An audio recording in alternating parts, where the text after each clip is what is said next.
We have Oba of Yoruba people in Enugu.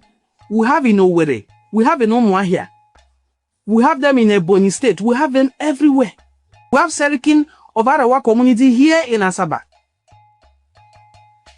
The Arawa community in Asaba is thriving very well.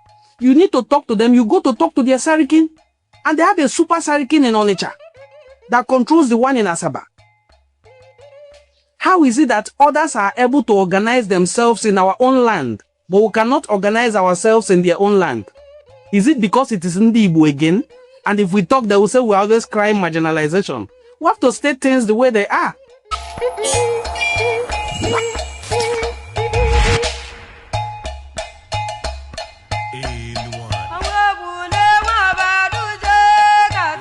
Hello, welcome to N1, a cultural forum where we promote the rich cultural heritage of the Igbo people.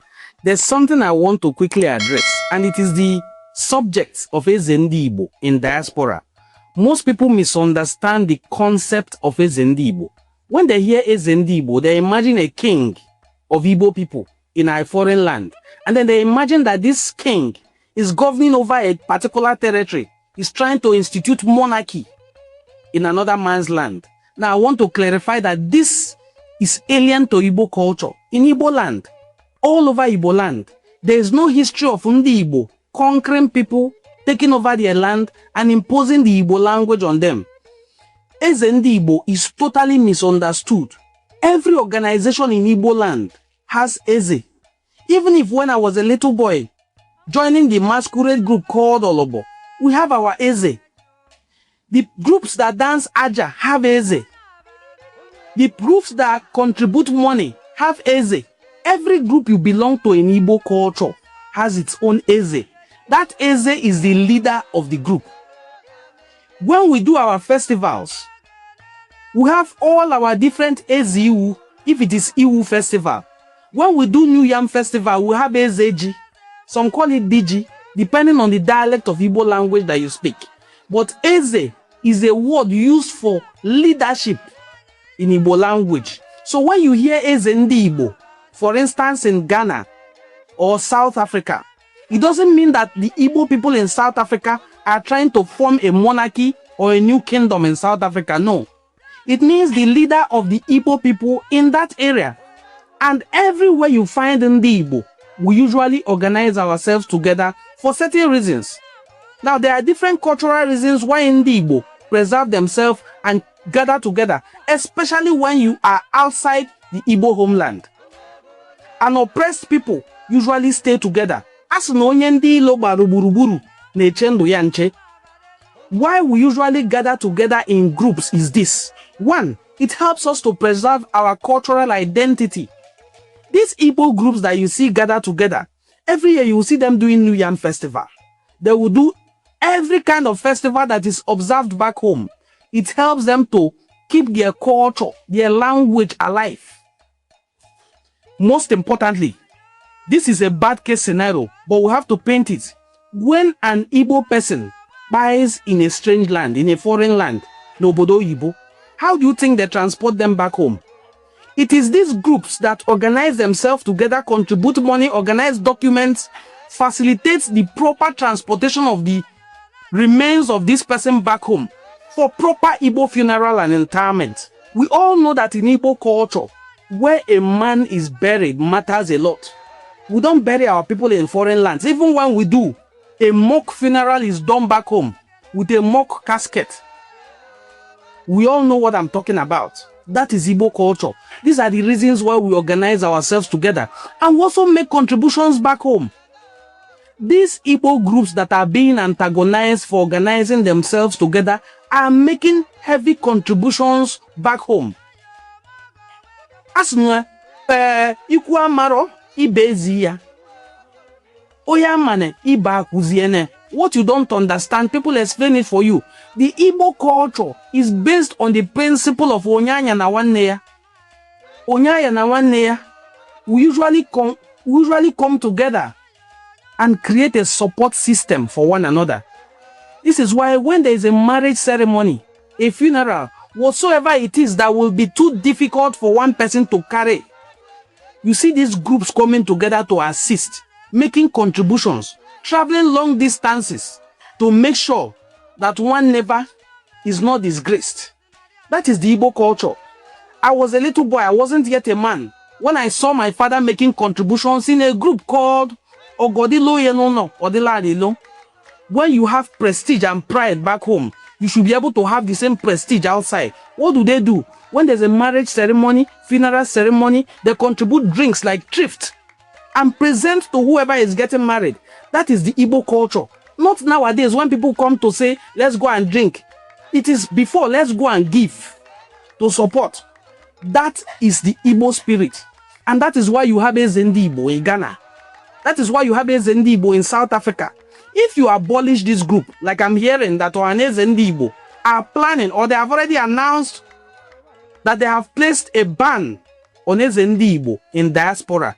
When an Igbo man dies, for instance in Iceland, and there is no Igbo organization there to transport the dead body back home, I hope by then the leadership of Ezenibo will step up. I hope they will step up. But I doubt if they will. They do not really understand this, because despite the ban, Ndi Igbo will continue to organize themselves together. It is part of our culture to organize ourselves together. It is not a threat to anyone. It shouldn't be a threat to anyone that we are congregating and organizing ourselves together. It is for our own good. It is to preserve our culture. It is through this means that you see those ones who are saying they are not Igbo. I am Eka, I am Undokwa, I am Oba, I am not Igbo. But the moment they leave the shores of Nigeria, they begin to lead Igbo groups. We even have some leaders who are from Edo leading Igbo groups. So, in a nutshell, what I'm saying is this: rather than abolish it, we should treat the major issue. And the real issue here is misunderstanding. People have misunderstood or misrepresented what Ezenibo is. And that is because those who take the title tend to show some sense of flamboyance. It is unnecessary. The functions of whoever bears the title Ezenibo, even if it is in Gabon, it's so enormous and so important that the Eze back home cannot bear it. If someone dies, for instance, in China, or someone is not doing well, is sick in Singapore, it is this group of Ndi Igbo in Singapore who will make contributions and send their brother back home. Because Igbo have the principle, no yaya na nwanne ya. We also have the principle of Egbe Belu, Ugwe Belu. So, this our communal spirit should not be broken. It is our lifestyle. It is a legacy that even others enjoy. And let us not make the mistake. Others are also organizing themselves. We have Oba of Yoruba people in Enugu. We have in Owerri. We have in Umuahia. We have them in Ebonyi State. We have them everywhere. We have Serikin of Yoruba Hausa people, the Arewa community. We have Serikin of Arewa community here in Asaba. The Arewa community in Asaba is thriving very well. You need to talk to them. You go to talk to their Serikin, and they have a super Serikin in Onitsha that controls the one in Asaba. How is it that others are able to organize themselves in our own land, but we cannot organize ourselves in their own land? Is it because it is Ndi Igbo again? And if we talk, they will say we always cry marginalization. We have to state things the way they are.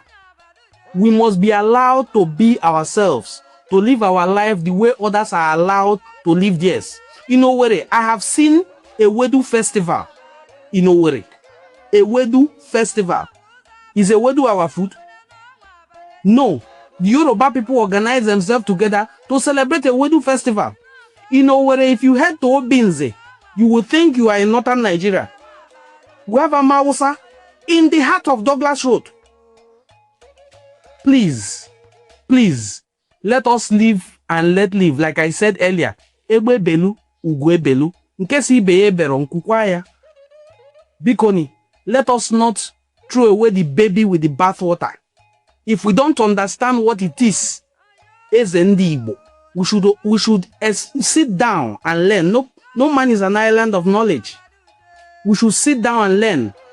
If people don't understand it as well, we should educate them. We should not judge ourselves based on people's perception of us.